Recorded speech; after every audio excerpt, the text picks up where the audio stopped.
Hi, it's Dwyer, gamblersadvisory.com. Remember, the opinion you should follow should be your own. Just consider this video to be a second opinion from a complete stranger online. Before I get to the fight analysis, let's talk about some other news in boxing briefly. What if I televised a fight? And what if during the show I had my in-house score tell you that one guy was dominating the fight, that one guy had won 11 of 12 rounds, right? 11 of 12. In other words, what if my in-house score, as he scored the fight on national TV, as the fight went along, gave an extreme scorecard?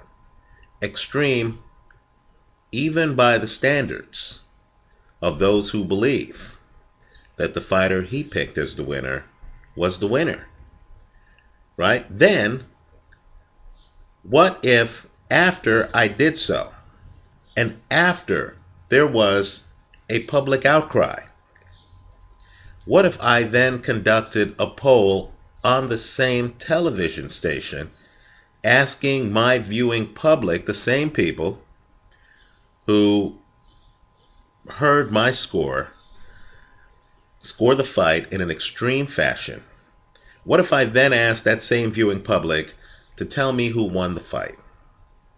Right? That's what HBO has done to this Timothy Bradley Manny Pacquiao fight. And let me just say, to call that journalism is being generous. Right? I understand that HBO has a long-time relationship with Manny Pacquiao, but this really has gotten to be ridiculous. It doesn't bear any semblance to real journalism. Where was the outcry by HBO? Where was the similar treatment when Juan Manuel Marquez got ripped off by the judges' scorecards after an excellent performance against Manny Pacquiao?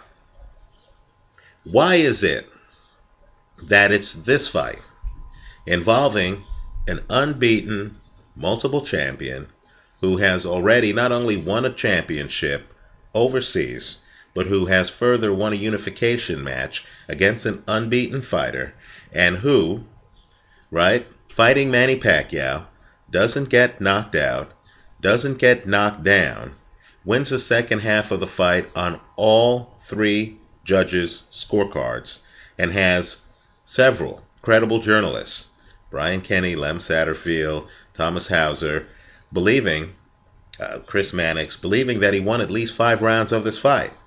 Why is it that Timothy Bradley isn't being treated by HBO like Manny Pacquiao is being treated? Let's just say that, polling has to have certain standards.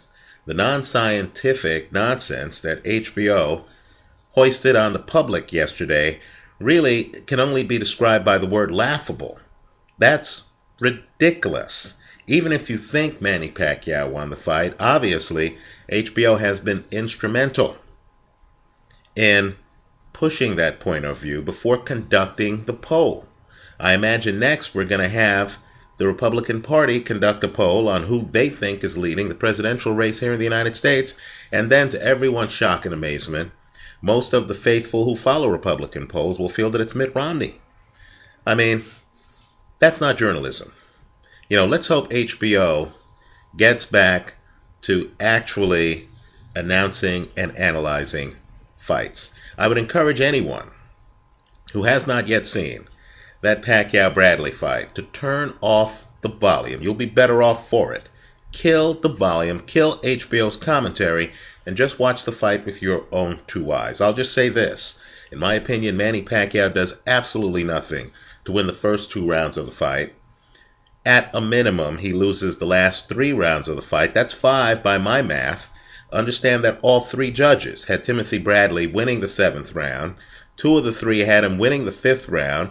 I myself had him winning the 9th round. To say that this fight is a travesty, or that 91% of the public can watch this fight and reach the same conclusion, is just being caught up in the moment to the extreme.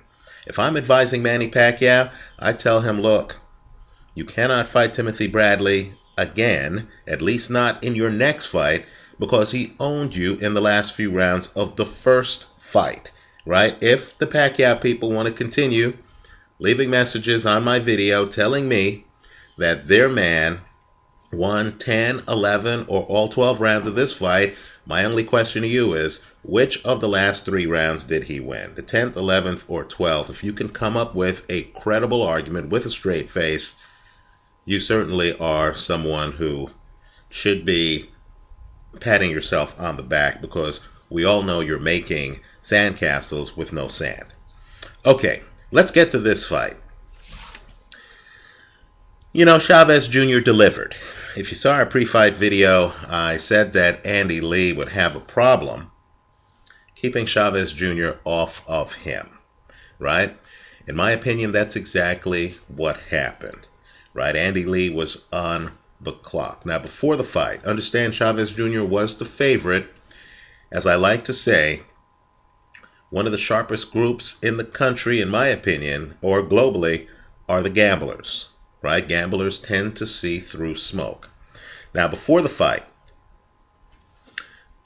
understand that trainers, as a group, are masters of their own style. It would be ridiculous for me if I were a director of English movies to try to have an informed opinion on who would win a contest among French film directors for having directed the best French film, right? Simply put, culture matters, right? Your background matters. Trainers know what they do. They know the styles they believe in. But boxing's an international sport of more than one style. So occasionally you'll have situations like this where great trainers of champions, Ronnie Shields and Eddie Mustafa Muhammad, will, before the fight, pick a fighter, in this case Andy Lee, and they'll even go further and point out that Emanuel Stewart is an elite trainer, right? Think Vladimir Klitschko, right? Emanuel Stewart, longtime trainer, one of the very best in the profession, and of course, younger trainers or contemporaries of his will defer to him. And they'll say, wow, his fighter looks great. We believe he's going to win. But understand that just like an English person can't judge the French language, in my opinion, certain trainers with certain styles really can't judge trainers who have radically different styles for their fighters. Now here, let me just say this. We know a prototypical Emanuel Stewart fighter, Vladimir Klitschko. Well, unlike Vladimir Klitschko, Andy Lee has a problem controlling distance, right? Vladimir Klitschko is an athlete. He can move faster and he can get lower to frame his jab, right? Vladimir Klitschko keeps you on the outside with a great jab. That's a hallmark of Emanuel Stewart fighters. Take a look at even Thomas the Hitman Hearns, right? Hitman was actually a boxer with a great jab, right? Now, Andy Lee has a nice jab, but he doesn't frame it like Vladimir Klitschko does. In other words, Vladimir Klitschko has foot movement. He keeps you off of him with that jab, right? He is moving around the ring where you move, he can move. His athleticism allows him to do that. So you don't get past his jab. Andy Lee isn't the athlete that Vladimir Klitschko is, right? Let me point out, too, that Vladimir Klitschko, to frame that jab, to keep you on the outside, at the end of the jab, keeps his feet very wide apart, right? Kind of like Adrian Broner. So you have a hard time getting close to him because you have a hard time getting through his foot base. Andy Lee's feet aren't always set like that, right? You don't see Andy Lee with this wide base that he's trying to protect with a jab, because the base keeps you away from the trunk of his body. Let me also say, too, that Vladimir Klitschko keeps guys away from his body, right? That jab is such a good table setter that everything Vladimir Klitschko does is geared to keep you outside, away from his body, right? So he has an excellent hook off his non-dominant hand. Vladimir Klitschko is orthodox, right? Andy Lee's a southpaw. Vladimir Klitschko has a really excellent left hook, right? Andy Lee, I would argue, isn't able to throw the equivalent for him, a right hook, like Vladimir Klitschko. So if I'm fighting Vladimir Klitschko and I start to get a little bit ornery, and I try to duck the jab like Julio Cesar Chavez ducked Andy Lee's jab yesterday, I'm going to have to deal with real firepower, right? Even before I get to the opponent's dominant hand, right? Let me also make one final point.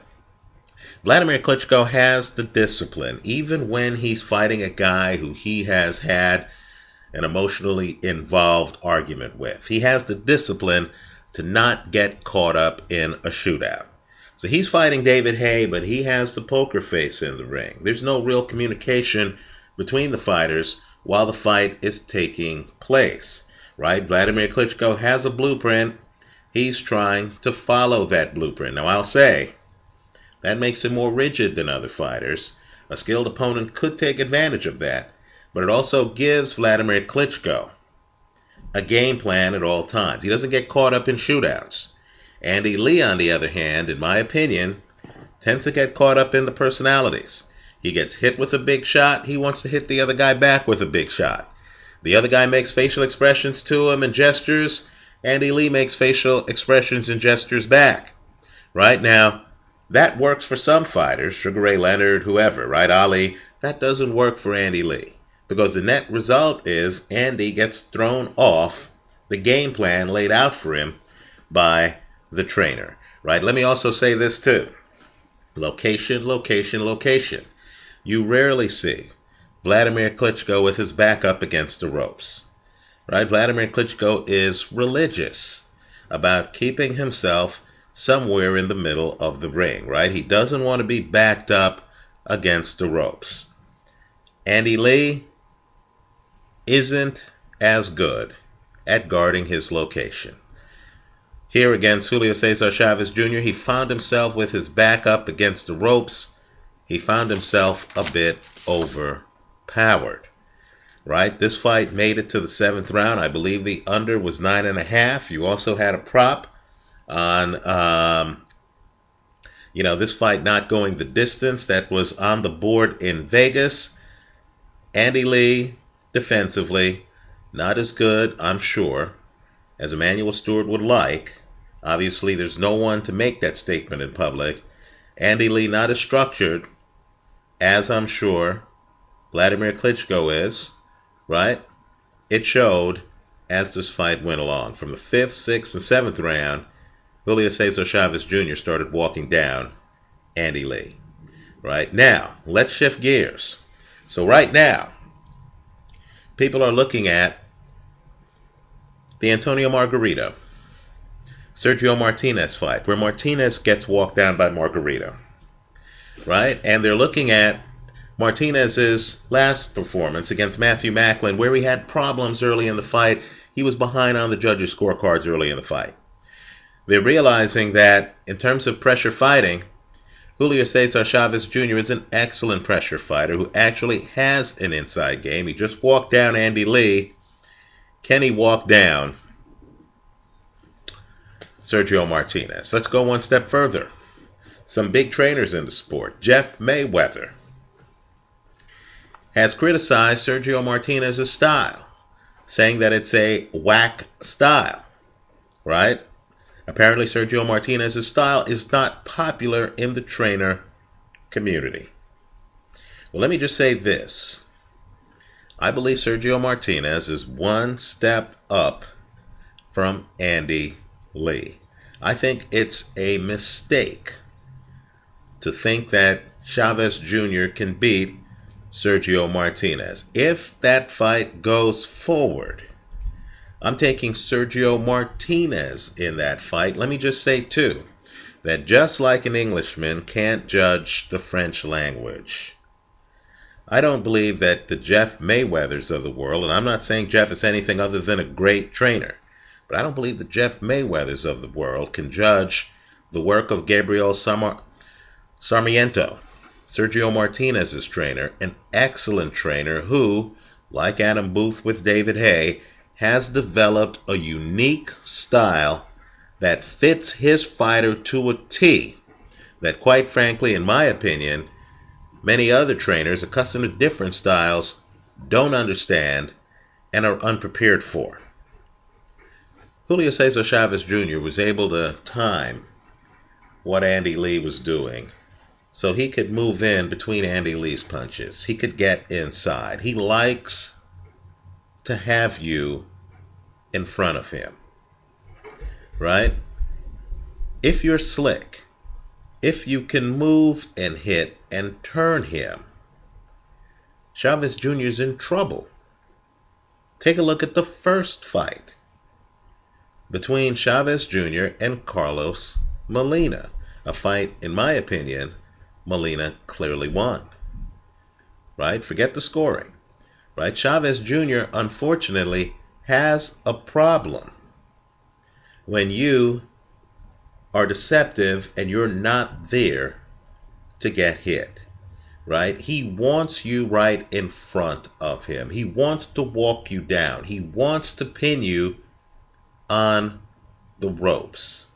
Well, let me just say, Sergio Martinez has come a long way since getting pinned on the ropes by Antonio Margarito. He has certain moves. He has a built-in head fake, right? It's structured, but it's built into his game. Where if you're a fighter like Chavez Jr. and you're trying to get inside, you don't know the cadence. Sergio Martinez is outside and he's rocking. He's throwing off your timing. You can't read when to jump in. Also, Chavez Jr. is devastating to the body. You saw that with Andy Lee.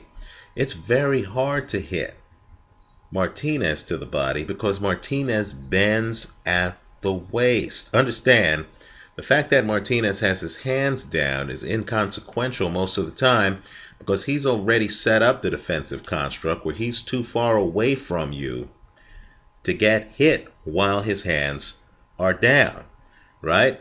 He's also shorter than Chavez Jr. and he fights low, right? As I said before, he bends at the waist. So it's going to be hard for Chavez Jr. to find him. Chavez Jr. is a body puncher. You can't find Martinez's body. Also, the other problem is because Martinez is fighting lower than you are, it throws off the angles. Andy Lee stands up when he fights you, right? Peter Manfredo stands up when he fights you.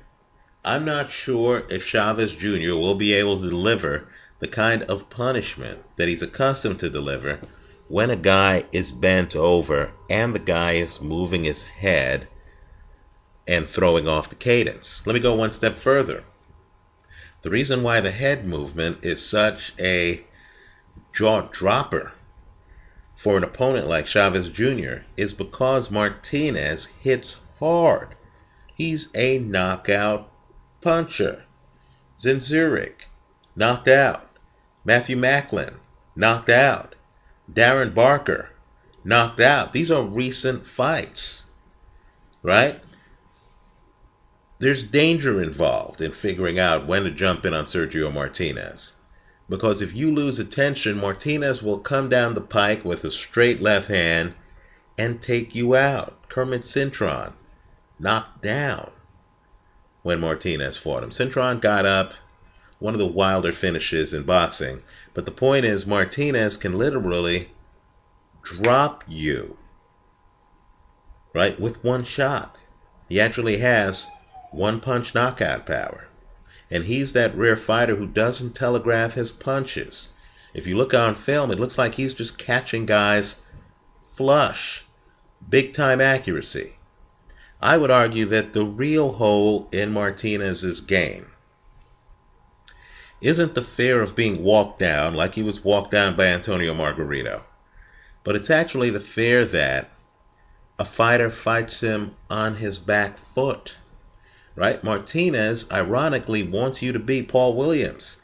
He wants you to pursue him. His whole game is built around you coming forward and throwing punches. Exactly what Chavez Jr. does. What throws him off, what threw him off in the Matthew Macklin fight was the same thing that threw off Antonio Tarver in the early rounds of the Latif Coyote fight.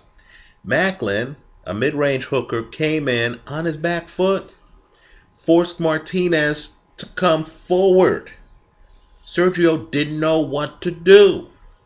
To beat Sergio Martinez, I believe Chavez Jr. would have to fight a style I haven't seen him fight in recent fights. He'd have to come in my opinion, and be on his back foot. Instead of impose his size advantage, he would need to literally be on his back foot, force Martinez to come forward, to not be the counter puncher, but to actually be the lead puncher in the fight, right? To open Martinez up, to make Martinez do something he's not comfortable doing. Matthew Macklin did this to great effect for several rounds in the early part of that fight. I don't believe Chavez Jr. will be able to do that, because Chavez Jr., quite frankly, has had it easy the last few fights, right? He's had a size advantage on his opponent, and he's been able to bully opponents up on the ropes. The opponents have always been in front of him, right? Success breeds a pattern. I believe Chavez Jr. comes in and tries to fight the same fight he fought against Andy Lee, only Martinez is not there. Martinez is outside. Chavez Jr. starts to walk forward. Martinez starts rocking. Chavez Jr. gets confused, doesn't really know, can't read when to jump in, can't find Sergio Martinez's body. And while he's trying to figure it out, the holes in his defense start to become apparent. I believe Martinez then starts to land very hard shots right down the middle.